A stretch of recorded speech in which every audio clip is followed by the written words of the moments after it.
very surprising. So I trained with doing minimal invasive surgery for cervical cancer, and when we were doing our study, I was pretty sure that we were not going to find any difference between minimal invasive surgery or laparotomy. So definitely very surprising. I think it's from now on it's going to be very, very important to discuss with our patients the findings of these two studies. And we all see the benefits of doing minimal invasive surgery, but with these findings we have to balance the pros and cons.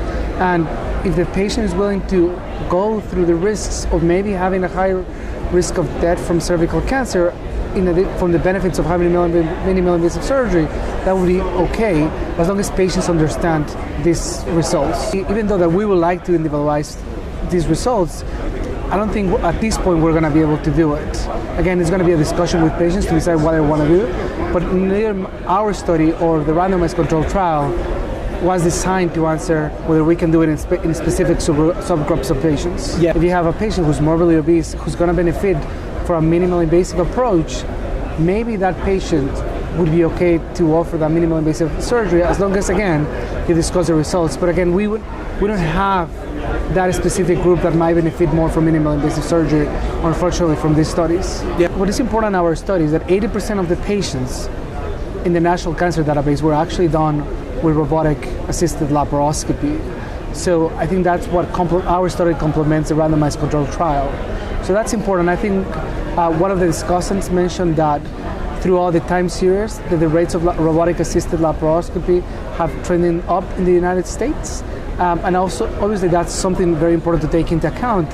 And I would encourage other investigators that if they truly believe that robotic might have an impact, that we have to do the proper studies. One of the things that is different between laparoscopy and open surgery is the manipulator. And endometrial cancer and cervical cancer are different diseases. If you're using a manipulator of someone with cervical cancer, you might be potentially moving, and you're using the manipulator for like 2 or 3 hours during the case, and those cancer cells might be, again, this is all hypothesis generating, and I'm just, trying to digest all this information like everyone else. Yeah. At MD Anderson, we are definitely discussing these results with the patients, and some of us are starting to do laparotomy for patients with cervical cancer, definitely. And I think more and more, I'm sure people are gonna go back to the old ways to doing laparotomy, because these results are concerning. I think the important thing about laparoscopy for cervical cancer is that all of us in the field, we adopted minimal invasive surgery for cervical cancer with no data. We had no data when we adopted it. And this is pretty much the first real data, especially in the randomized controlled trial, in this setting. The experience with endometrial cancer, more and more people were doing laparoscopy for endometrial cancer. We're feeling probably more comfortable doing pelvic lymph node dissection, parotid lymph node dissection, and then we just assumed that it's endometrium cervix, that we could do the same operation, and we became, as in the field, we became more skilled doing laparoscopy, and it kind of made sense that if it's the same in endometrial cancer, probably it's the same in cervical cancer. We just have to do a radical hysterectomy instead of a simple hysterectomy with the same tools. The other option would be ovarian cancer. So like after doing neoadjuvant chemotherapy, the tumor might shrink, and then we do laparoscopic interval debulking surgery. It's not a common procedure, but I think more and more people are actually doing it.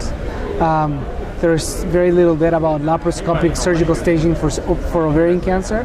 I think, again, around the country we do it, and you might think about whether these results might alter that practice. Again, all of these cancers are from different sites and might have different impacts. Yes, but it seems like it suggests the need to at least look into this. Yeah, so our group has done studies with the National Cancer Database, with endometrial cancer, with ovarian cancer, and we didn't find any difference. And that's the only thing that was very concerning to us, is that we have analyzed this data from other disease sites, and we've never seen that difference in survival for patients receiving laparoscopy. Does this suggest there's something different about cervical cancer? I think so, yeah.